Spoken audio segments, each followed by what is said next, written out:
Muita paz e gratidão a todos. Estamos aqui mais uma vez nos estúdios da DGA Music. Aurélio, segundo episódio da edição Cambé. É isso aí, Rony. Edição Cambé do Podchef.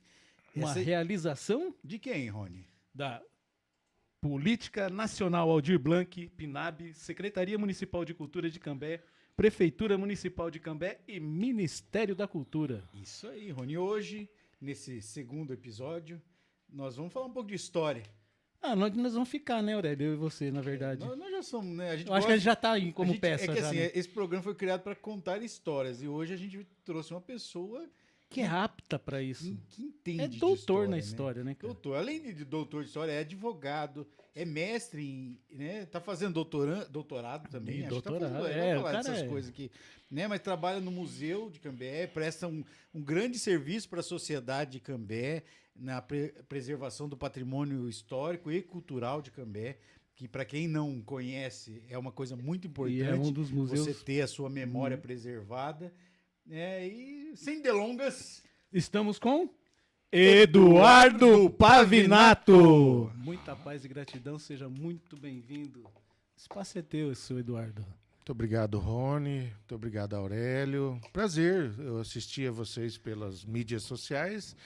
Agora ao vivo e a cores, né? Diz que a câmera enfeia as pessoas. Não, deixa lindo. Até que vocês estão bonitinhos ainda. Mas não foi o que ele disse com a câmera desligada. É a maquilagem. Mas que legal, que bom participar e saber que o trabalho que vocês desenvolvem é um trabalho muito importante para a cultura, para a história. E traz pessoas interessantes aqui para falar um pouquinho de vida, um pouquinho de vivência. Isso é muito bacana. Meus parabéns e agradeço o convite. Inclusive porque vocês falaram da Lei Aldir Blanc, que foi um momento muito triste na nossa história, porque nós vivimos a pandemia e a Lei Aldir Blanc ela veio para ser uma luz aí no caminho desses artistas que estavam numa situação muito difícil com a pandemia. Quando vem essa Lei Aldir Blanc, ela acaba dando um respiro muito grande e, graças a todo o empenho da comunidade cultural, acabou ficando essa lei e nós já estamos aí para terceiro, quarto ano. Acho que é quarto ano que vai ter. Ela está prevista de ser mantida até 2029, né? E aliado a ela veio a Paulo Gustavo e fez com que a gente criasse um novo caminho para a cultura. Porque tem um horizonte, pelo menos, né? A cultura sempre, né, com dificuldade, sempre... Descentralizou um pouco, né? Justamente. Então, você vê que às vezes tem aquele ditado que fala, fecha-se uma janela e abre uma porta.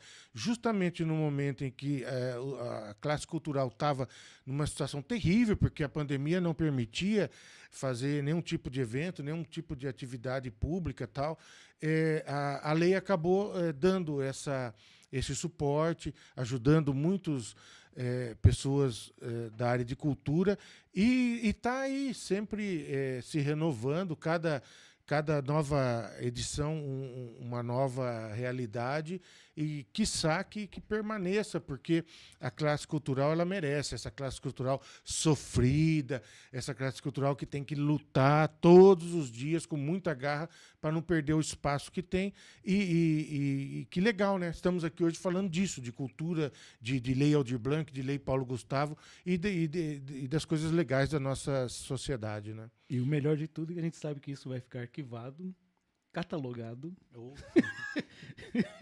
dentro de um museu contando essa história. E por falar em museu, bom, você está há mais de 20 anos, né, à frente do Museu de Cambé. Como é que surgiu esse gosto pelo museu, pela história? E conta um pouco dessa tua trajetória no museu. Quando você chegou lá, como é que era? Tinha alguma coisa? Você começou do zero? Conta pra nós. Aurélio, eu trabalho há tanto tempo no museu que eu já não sei mais se eu sou servidor ou se eu sou acervo. Entendeu? Tem plaquinha, não? Muitos me identificam já como acervo. Mas eu fazia história na UEL, eu ingressei em 1992 e eu trabalhava na Secretaria de Fazenda da Prefeitura de Cambé cobrando impostos. Então você imagina a minha situação lá. E todo dia eu tinha que catar uma bolsa cheia de carnês atrasados e cobrar. E o diretor do museu à época, o César Cortez, que é o fundador do museu, ele me convidou. Falou, olha, você está fazendo história, você não quer fazer um estágio aqui? Eu falei, quero. E comecei a fazer estágio. E depois ele me convidou para ficar e fazer parte da equipe do museu. Eu em 1993 foi isso. Entre cobrar imposto e trabalhar no museu, eu acho que eu fiz a escolha certa. E de lá para cá eu acabei ganhando um pouco mais de maturidade, experiência. Eu me formei em História. Foi um grande momento da minha vida, porque eu sou de uma família muito humilde, que tive muitas dificuldades. Meu pai e minha mãe nos criaram com muita dificuldade. E a Universidade Estadual de Londrina, ou você terminar um curso superior, era uma coisa fantástica, né? E era você quebrar paradigmas. Quando você fez mesmo? Eu entrei na turma de 92, saí em 95. Fiz os 4 anos certinho, viu? Ali, ó, bonitinho, apesar de que no começo foi meio difícil de engrenar, mas depois engrenou. Mas representou muito. Foi para mim Se você perguntasse, Eduardo, quais são as coisas que você considera na sua vida como que marcaram muito a sua história? Uma delas, com certeza, é o curso de História. E não o de Direito, curiosamente. Você vê, depois eu fiz Direito, ele é importante, ele é significativo, mas o História, ele significou um rompimento de barreiras. Era aquilo que, para minha família, representava, você nunca vai conseguir passar disso, e nós passamos, vários conseguiram. Era uma natureza humilde, minha mãe estudou ali um primário muito curto, meu pai também, então... Da sua família você é o primeiro, Eduardo, ou não? A se formar? Agora eu tô na dúvida, porque o Joãozinho demorou para se formar, viu? Eu acho que eu acabei terminando primeiro. Você passou primeiro que o João, então. Eu ultrapassei o João, porque ele ficava fazendo militância estudantil e ele atrasou o curso. Ele fazia Direito lá na UEL, acabou atrasando. E eu acho que eu alcancei e apodei ele nessa toada aí. João. Nós tivemos um outro historiador, que o Edson Rhodes. Edson Rhodes, o Edinho. Fantástico. CDPH. Edson Rhodes, eu referencio ele no meu mestrado. O trabalho dele em mestrado e doutorado é referência para o meu trabalho, porque ele se forma ali no NDPH, né, antigo CDPH, e ele faz um trabalho fantástico de pesquisa, e eu acabo referenciando o trabalho dele, muito importante para a discussão de museus, para a discussão de história, para a discussão de memória aqui do norte do Paraná, o trabalho dele. E fantástico também a contribuição que ele deu aqui para a nossa história. Bom, Edinho já teve a nossa história, vale a pena estar junto com o Edinho, está no episódio, não vou lembrar, mas é só pesquisar lá que encontra. Que passou um momento difícil com a pandemia. O Edinho estar aqui para nós foi um momento... a gente se emocionou muito porque a gente viu a situação dele e achou que não teria momento para contar a história. Eu recebia o WhatsApp dos amigos falando da situação, e você vê uma pessoa tão animado, tão ativo, tão produtivo, falar, não é possível. E graças a Deus saiu dessa e está aí com tudo. Né? Hoje é ator também, né? E fotografia e tudo, né? Mas eu entro no museu, e eu era muito novinho, e ali eu vou acabar descobrindo uma paixão. É o que eu gosto de fazer. Eu sou um cara que eu vou trabalhar feliz. Se deixar, eu moro lá, que a minha mulher vai lá me buscar. Senão eu morava dentro do museu. Eu gosto do que eu faço, eu curto, o museu não tem monotonia, todo dia uma experiência nova, todo dia uma atividade diferente. Então, para quem acha que às vezes museu é aquela coisa parada, atrasada, não, nós vivemos de alta tecnologia lá, nós lutamos todo dia, nós resistimos, porque você trabalhar em museu é resistir todos os dias. Fica meio aquém, às vezes, né, da própria política pública, às vezes. Sim, completamente. Mas, assim, é muito legal e é um aprendizado muito bom. Você acaba tendo que saber de muitas áreas do conhecimento para poder lidar, até porque a característica do nosso museu, Aurélio, ele é um museu histórico, portanto, ali nós trabalhamos com documentos, fotografias, objetos e arqueologia indígena. Então, para cada um desse tipo de material, você tem que dar um tratamento diferente. Então, a pessoa ela tem que entender um pouco de como é que se forma um papel, de como é que se forma uma película de filme, de negativos, de arqueologia indígena. Tudo bem que já tem os ditados, quem sabe muito não sabe nada, né? Física. Então, você tem que saber das condições do ambiente, se está muito frio, se está muito calor. E isso faz com que a sua dinâmica diária ela seja muito legal, muito bacana. E isso eu adoro isso. Quando você chegou lá, o acervo era o mesmo que tem hoje? Como é que foi? Não, o acervo ele está sempre sendo ampliado, né? Até em função dessa dinâmica que a gente exerce com a sociedade. A sociedade, aqui em Londrina, tem muita coisa que assim, os pioneiros, famílias de pioneiros, às vezes acabam fazendo doações, né, de coisas... de acervo deles, né? De quando o familiar... Às vezes o familiar nos deixa, né? E aí, para preservar aquela memória da época em que os primeiros moradores chegaram, para não se desfazer daquele objeto histórico, né? Então, assim... Exatamente. É o mesmo... na região, nós temos os museus. A maioria são públicos. O único que é vinculado ao Estado é justamente o da UEL. Os outros são municipais, então são ligados às prefeituras e eles acabam tendo a mesma característica. São museus históricos que trabalham essa história aqui do norte do Paraná. E, portanto, acaba gerando essa mesma dinâmica que você acabou de falar. Quando a gente começa a fazer muitas atividades, esse contato acaba gerando uma demanda de doações e também, às vezes, a pessoa que acaba tendo ali na família uma situação que gera uma produção de material. Só que essa pergunta sua ela é muito importante, porque ela também nos remete a uma outra situação de museus. O museu ele tem um objetivo específico ao qual ele se propõe a trabalhar. E, às vezes, as pessoas não entendem direito isso e eles acabam achando que o museu é um depósito e quer doar tudo quanto é tipo de coisa. Por que a cadeira do meu pai não está exposta lá no museu? E justamente, às vezes, nós temos que explicar para as pessoas o porquê do sim para alguns objetos e o não para outros. Porque o museu, se ele começar também a pegar tudo quanto é tipo de coisa... Tem que ter um valor histórico. E a ligação histórica, Aurélio. Eu tenho que ter os objetos que fazem uma estrita ligação com a história da cidade. Até para você poder trabalhar. Senão, você perde o contexto. Você não tem ali o nexo causal que vai justificar a existência daquele objeto dentro da entidade. Ele fica sendo um objeto estranho. O Eduardo, tem até a questão, por exemplo, quando vocês montam o parque histórico, né? Vocês levam uma casa para lá, né? Justamente, para criar esse Como é que ambiente. é o nome? O Rony não, o Rony não quis ler, porque ele não... Danzigerhof. Danzigerhof. Vamos fazer umas... o parque duas coisas.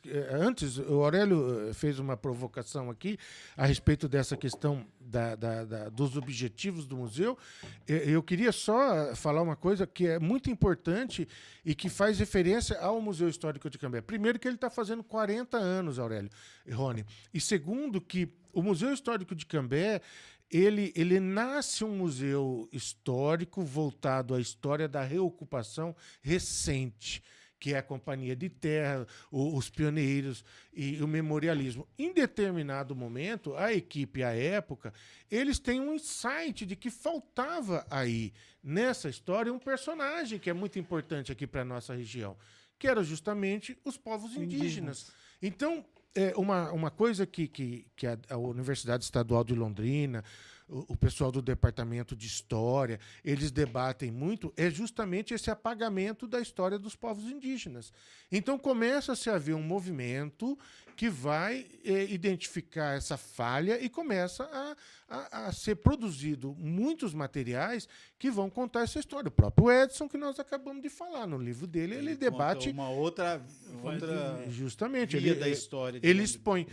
Mas, diferentemente dos outros museus aqui do norte do Paraná, Cambé fica atento a isso, começa a fazer uma campanha conscientizando a comunidade de que Antes da chegada do homem branco, eram os povos indígenas que mandavam em toda essa região, com uma cultura fantástica, com um modo de vida, sem esse caráter mercantilista que nós levamos à nossa vida. E essas campanhas que o Museu Histórico de Cambé vai fazer, final da década de 80, começo de 90, vai fazer com que as crianças de uma escola rural encontrem uma grande quantidade de arqueologia indígena. Esse material vai ser passado por um estudo de arqueólogos. Eles vão identificar que trata-se de um sítio arqueológico de origem guarani e que depois, quando a Cláudia Parelada, arqueóloga do Museu Paranaense, passa a estudar o material, ela vai redefinir esse sítio arqueológico da Fazenda Santa Dalmácia como sendo a missão jesuítica de São José, que existiu em nossas terras de 1625 a 1631. Portanto, nós vamos dar para a história da região um outro contexto que não existia até então no nosso radar. Sumindo, ninguém Totalmente. conhecia. E ela ia se perder, na verdade. Período da nossa história que essa região pertencia à coroa espanhola. Entendeu? Então, você redefine toda uma situação. Então, o Museu Histórico de Cambé, ele quebra um paradigma, esse paradigma da companhia de terra, do memorialismo, do pioneirismo, para passar a ser detentor também de um grande acervo de arqueologia indígena que vai evidenciar a vida e a história desses povos indígenas que ocupavam a região. Na região, só Cambé tem esse acervo. E só Cambé tem esse registro dos povos indígenas ou outros museus aqui na região? Os outros museus têm algum material, mas ainda não tem essa virada de chave para dedicar uma boa parte da sua dinâmica nessa situação. Nós temos toda já um acervo, nós temos essa identificação do sítio arqueológico, nós temos um convênio com o Museu Paranaense, por meio da arqueóloga Cláudia Parelada. Nós desenvolvemos ações para trabalhar essa temática indígena, produção de materiais de conscientização. O Museu de Londrina começou também agora a fazer um trabalho muito importante. Estamos esperando aí Biporã entrar nessa com o Jaime. Biporã foi palco da missão jesuítica de São Francisco Xavier, do lado de cada barranca do Rio Tibagi. Então, tem muita história ali para ser contada também. Eduardo, e as pessoas têm acesso a esse material? O museu que não dá acesso aos seus objetos e materiais não pode ser considerado um museu. A gente trabalha incessantemente, Rony, Aurélio, para poder fazer com que todo o material que entre seja processado para ficar disponibilizado. Por isso que eu falo que nós trabalhamos com alta tecnologia. Nós temos scanners de negativo, nós temos sistemas de digitalização, nós estamos fazendo convênios agora para digitalizar filmes e nós temos nós guardamos uma boa parte do nosso material hoje em nuvem. Eu não sei exatamente onde fica essa nuvem e não sei quem é que cuida dela, mas isso faz com que o nosso trabalho fique mais rápido. Por quê? Duas coisas acontecem ali que são muito importantes. Uma, a gente fazer essa conservação do acervo e guardar ele. Outro, a gente conseguir disponibilizar esse material digitalizado sem ter que mexer na parte do acervo, para deixar ele guardadinho, para ele que seja preservado. Mas daí você fala, poxa, Eduardo, mas e se a pessoa quiser ver o original ali e tal? Ela vai ver. Mas não é uma coisa que a gente faz corriqueiramente. Tem alguns museus que fazem essas exposições virtuais, né? Às vezes com material... Eu vi na época da pandemia mesmo, que era uma coisa assim, tipo 360 graus, que entrava dentro, você... Bem interessante, assim, para quem é mais da tecnologia. A gente gosta mais de ver ao vivo, né? Acho que... palpável, né? Não, você não é palpável, você não pode pôr a mão, tá? Mas eu falo assim, esse daqui é o copo, eu tô vendo. Mas e quantas pessoas vocês estão no museu? Hoje nós somos 3 funcionários efetivos e 4 estagiários de história. Grande abraço aos estagiários. A vida sem estagiário não existe. Nós trabalhamos há bastante tempo já com estagiários, principalmente do curso de História da UEL, e é um pessoal muito bacana, ajuda muito. É muito boa. Acaba dando uma visão diferente para nós. Às vezes a gente acaba se apegando a situações que eles acabam até... pela juventude, pela forma de atividade que eles realizam na Universidade Estadual de Londrina, acabam trazendo novidades e coisas novas e tal. Isso é muito bom para os museus. E a gente consegue com eles dar um desafogo na demanda que tem.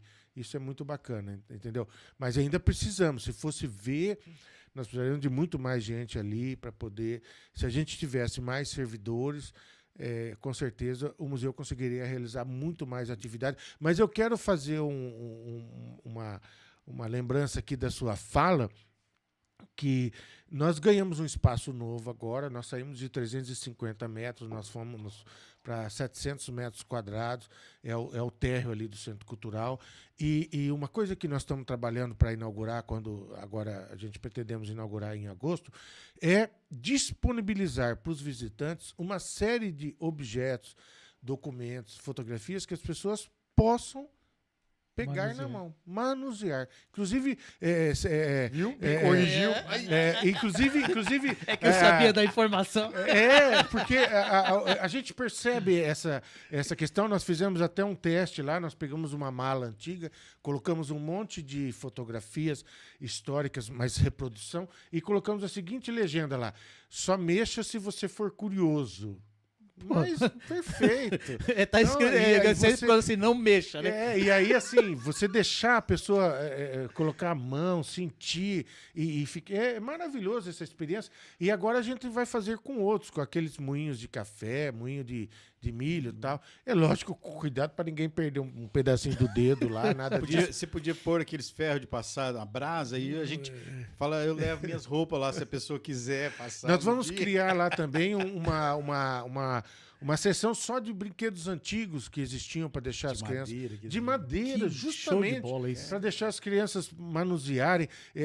Máquina de escrever, pode escrever. Numa era tão digital que a gente vive, de tão distanciamento, cara, o museu é um abraço. Então, um abraço. A ideia é fazer um espaço onde a pessoa se sinta acolhida. Eu não quero que a pessoa chegue no museu e entre e que sinta que aquele lugar é imaculado. Frio, não pode nada, não chega perto de nada. Não, nós vamos permitir que uma parte do acervo ela seja capaz da pessoa ter o contato, da pessoa poder sentir, da pessoa poder brincar. É um museu vivo, na verdade, né? Eu acho que isso é legal. Na parte de arqueologia, inclusive agora com esse espaço novo, nós temos uma espécie de um pátio bem bacana que vai dar para usar. Eu quero fazer até arqueologia experimental.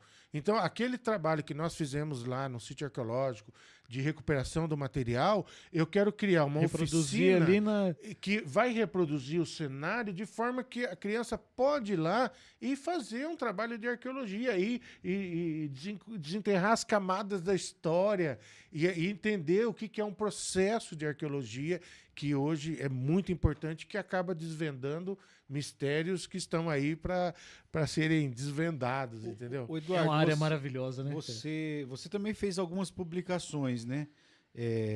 São Caderno de Famílias Italianas, livro Cambé nas lentes de Arthur Aidan. No Hino. E o Hino também o Hino de Cambé tem um livro do Eduardo. Fala um pouco sobre essas suas publicações e como que elas contribuíram para esse processo da identidade cultural de Cambé e da memória. O museu ele deve ter uma série de linhas de trabalho, até para poder dar visibilidade, para poder ter essa interação com a comunidade. Desde quando ele foi inaugurado, em 1985, houve essa preocupação da equipe. Então foi publicado o Cambé Repensando a Sua História, que é um livrinho amarelinho que nós temos, e ele é de uma forma bem didática para auxiliar professores. Depois nós inauguramos essa série Cadernos de Memória, que é uma coisa bem mais simples, bem mais descomplicada para trabalhar questões de família e tal. Então foram feitas várias publicações. Eu fiz o da família Coates, por ocasião da casa que nós levamos no Parque Histórico. E depois nós tivemos a ideia de fazer o dos italianos. Essa foi uma experiência muito incrível, porque era um caderno fotográfico, fotografia e legenda só. E começamos a fazer uma exposição. Então, num ano, a gente conseguiu umas 40 imagens. No segundo ano, umas 60. E aí, no terceiro ano, a gente conseguiu 99 imagens e resolvemos publicar. Mas uma coisa que nos chocou foi que italiano em Cambé tem bastante, né? Tem muito. Tem mais do que gente. E aí, nós descobrimos que as pessoas não tinham imagens das famílias. Até porque a época da colonização, quando esse povo chega em Cambé, e que foi um desafio muito grande desbravar tudo isso aqui, a Eles vêm pelo café, né? Eles vêm pelo café, né? Vem pelo café. E a fotografia era caro, era difícil, era um ato solene. Tanto é que você olha as fotografias antigas de família, quando ia tirar, todo mundo do melhor vestido, melhor terno, melhor gravata. Porque a fotografia representava um ato solene e nem todo mundo tinha condições de ter imagens. Então, dos italianos, a gente conseguiu 99, mas poderia ter muito mais. E agora nós estamos tentando, vamos produzir um das famílias japonesas. Cambé tem uma colônia fantástica. A Lorena. E essa produção também traz esse resgate desse perfil, dessas famílias que vieram para Cambé. E essas publicações, elas acabam incentivando, Aurélio, outras pessoas a produzirem também, que é uma coisa que a gente sempre conversa com a comunidade. Escrevam sobre a sua família, escrevam as suas memórias. Fala muito aqui. Por quê? Porque se você não escreve, vai perder. Você perde uma história. Quando você falou da questão da minha dissertação de mestrado, é o meu outro filho, é um filho que eu tenho a minha dissertação de mestrado, porque eu escrevi ela com muito carinho, com muita satisfação, e eu conto ali uma história. Eu fiz uma pesquisa sobre o museu e que, se eu não fizesse, será que quando outro viesse, ia conseguir ter todos os recursos e as informações para poder contar essa história? Você falou sobre arqueologia no seu mestrado?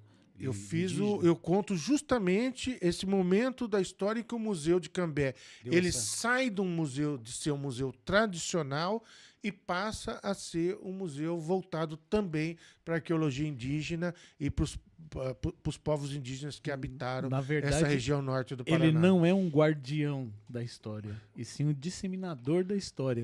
Que eu acho que é a nossa grande obrigação, né? As formas como a gente faz isso, através de filmes, fotografias, objetos, documentos e tudo, e acima de tudo, né, você conseguir ter uma amarração na sociedade de forma que outras pessoas também façam, porque né, a gente está aqui agora, amanhã pode não estar mais. Então, tudo o que você consegue com outras pessoas que produzem isso aqui que nós estamos fazendo é fantástico, porque né, eu sei que você vai produzir um material com a Anésio Montini. Que oportunidade! Anésio é uma história. Que oportunidade que nós temos de conseguir uma entrevista dessa, de uma pessoa que está intrinsecamente ligada no movimento cultural de Cambé, que inclusive foi o mesmo movimento que conseguiu voto suficiente para construir o Centro Cultural de Cambé. O Centro Cultural de Cambé, ele nasce por força da articulação da comunidade cultural, que foi para o voto e ganhou que aquele projeto fosse incluído na construção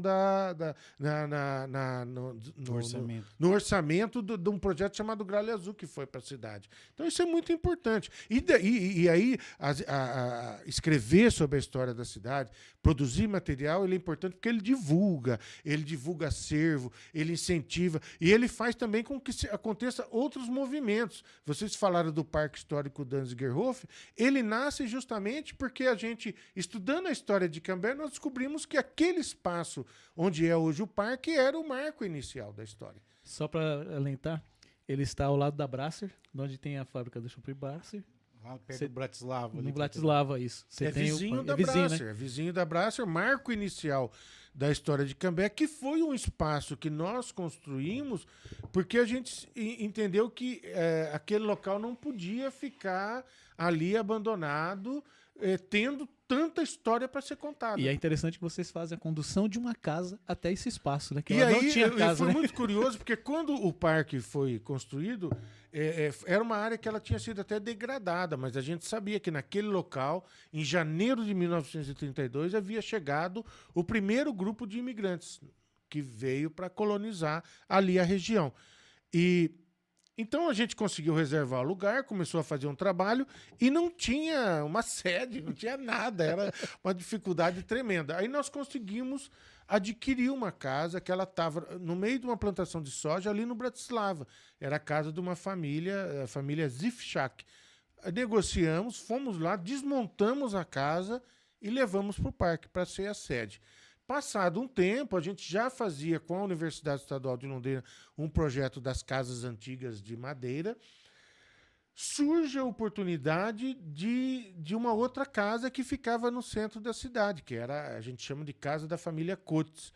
E é uma casa que ela foi construída em 1937, o pessoal considerava até um cartão postal da cidade, mas onde ela estava ia construir um hotel. Foi assim, então como é que você vai lá e dizer, olha, não vai construir o hotel, Cambé não tinha um hotel assim para poder atender a comunidade e por conta disso. Então, eu me lembro que o prefeito da época, o Zé do Carmo, me ligou e falou, Eduardo, você quer a casa? Eu falei, quero. Ele falou, então tira. Tira que vai construir um hotel. Ele falou assim, leva. Justamente isso. Eu falei, leva rápido, porque senão o pessoal... Aí foi meio que desesperador, porque a gente sabia da importância daquela casa para a história. Ela é um símbolo das construções de madeira do início da colonização. E aí, como é que nós vamos fazer? Aí nós chamamos marceneiros, carpinteiros, chamamos o seu Zé Saloi, uma pessoa muito experiente lá de Cambé, e ele falava, olha, desmontar, vocês podem até desmontar, mas isso aí vocês não vão montar mais não. Ela tem uma característica no forro, de madeira encaixada, forro rebaixado e tal. Foi madeira muito seca. Se você desmanchar isso aí, nunca mais volta. Na hora que for montar, vai virar uma bagaceira, com o perdão da palavra.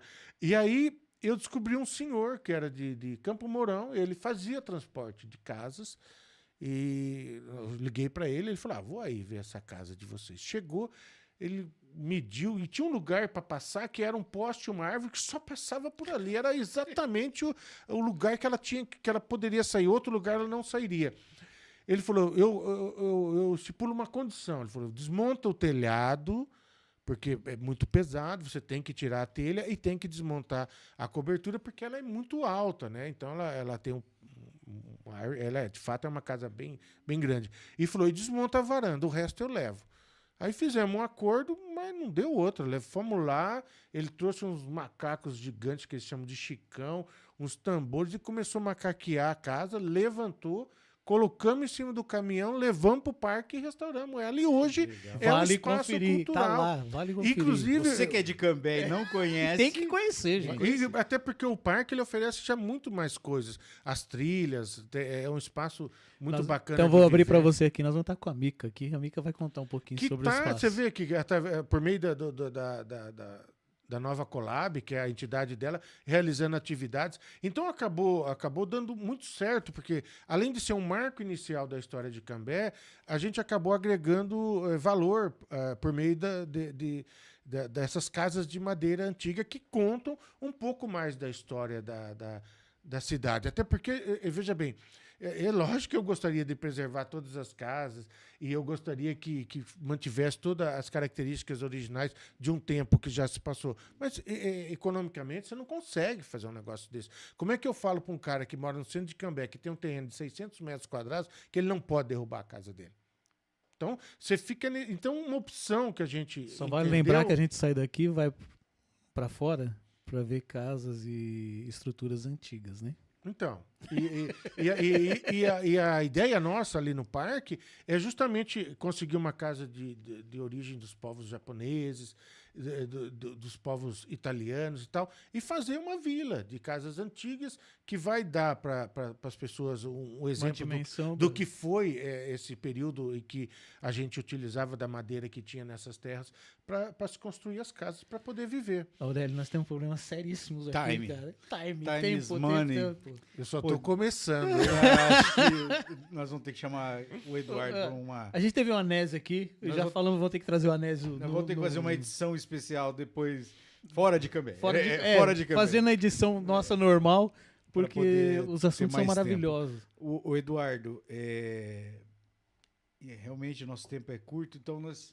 Vamos falar dos nossos apoios, Rony? Nós precisamos falar, Eduardo, porque para manter esse projeto... Isso é muito importante. Lembrando que é uma realização da PNAB, Política Nacional Aldir Blanc, né? Da Secretaria Municipal de Cultura de Cambé, Prefeitura Municipal de Cambé e o Ministério da Cultura. Isso aí, né, Rony? Ó, decorei, tô bonito. Mas nós temos os nossos apoios, que apoia o Podchef, que é a Oncolog Medicamentos Especiais, a Chopp Brasser de Cambé. Vizinho lá. Vizinho lá, vai lá, já conhece. Já. A Reinvent Fitwear, que também é de Cambé, é academia, né? E a revista De Arte e o Instituto Cultural Arte Brasil. São parceiros de Cambé. Ô, Rony, mas quando a gente fala da Oncolog, cara, eu preciso falar uma coisa. A Oncolog, o Eduardo, é uma empresa, ela está revolucionando esse mercado aí de medicamentos, porque eles trabalham com a manipulação de quimioterápicos, tanto para a linha de humanos quanto para a linha PET. É uma coisa assim, eles atendem clínicas e hospitais de oncologia em todo o país. São medicamentos especiais. E você tem prescrição aqui no Brasil, mas você não encontra esse medicamento no Brasil. Através da Pharmatec, que é uma parceira da Oncolog, eles buscam nos Estados Unidos, Japão, China, onde tiver, traz para você em tempo hábil. Oncolog Medicamentos E Especiais. tem um detalhe, ó, copinho da Oncolog aqui. Viu? Moura, tamo aí, Moura. E tem um detalhe que eles têm um atendimento humanizado e personalizado. Lá você vai ser atendido por um farmacêutico lá, né? E eles fazem esse atendimento, não é um robô que vai te atender lá, com a vantagem de que eles também fazem o parcelamento do cartão de crédito. Só que tem um grande detalhe, Aurélio. Essa entrega ela tem que ser feita em tempo hábil, mas ela tem que seguir padrão de qualidade, vigilância sanitária e estar com todos os protocolos necessários. E aqui ela vem com selos, temperatura, tem que manter a temperatura. Pensa, você vai chegar na clínica, o teu medicamento em tempo hábil, correto, temperatura certa, pronto para ser usado. Só Oncolog Medicamentos. Entrega onde, Aurélio? A entrega em todo o território nacional. Bom, se alguém quiser mais informações sobre o Oncolog, é fácil. Tá por aqui em algum lugar e tá nas nossas fichas técnicas. Entra lá no www.oncologmedicamentos ou no Oncolog Medicamentos. E tem os telefones aqui, a gente depois é só entrar aí nas nossas... Tá nas redes. Nas nossas redes. Nós precisamos que você faça um agradecimento ou uma cobrança, se quiser fazer também, fica à vontade, Eduardo. Não, agradecimento a vocês, a Aurélio, ao Rony. É muito importante esse momento, esse podcast, porque ele abre o espaço justamente para uma camada da cultura que precisa de espaço para expor e para mostrar o trabalho. Às vezes, nós vivemos num tempo da informação, onde tantas pessoas não têm informação nenhuma das coisas, e ter a oportunidade de participar de um podcast igual desse aqui, que a gente pode falar um pouquinho do nosso trabalho, isso é muito importante.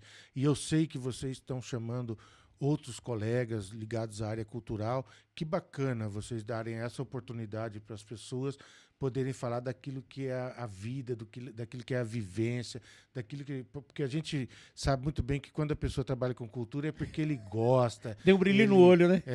Sabe? Então, meus parabéns, fiquei muito feliz. Vocês são mais bonitos ao vivo do que na televisão. E ele mais mentiroso que não E que legal. Quando quiserem continuar a história, pode me convidar. Você pode ter certeza que vamos chamá-lo, pode ter certeza. Muito obrigado. A gente que agradece, né, Rony? Um presentinho para você lembrar da gente, né?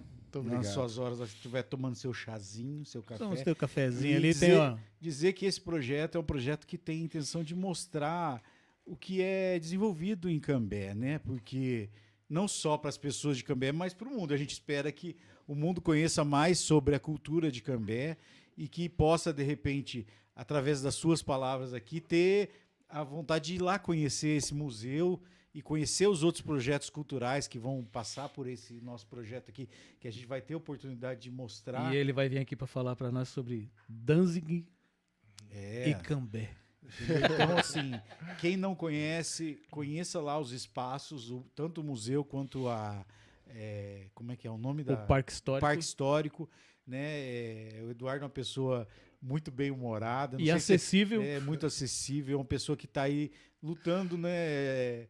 E como ele disse, esse programa aqui, Eduardo, é um programa para trazer pessoas como você. Né? Nós não somos nada aqui, nós somos meros espectadores. A gente ama a história e ama ouvir história. E as pessoas que passam por aqui é que fazem esse programa existir. e quem assiste é que faz com que ele reverbere e leve a nossa cultura. E para isso a gente memória. precisa que as pessoas nos sigam nas redes, gente.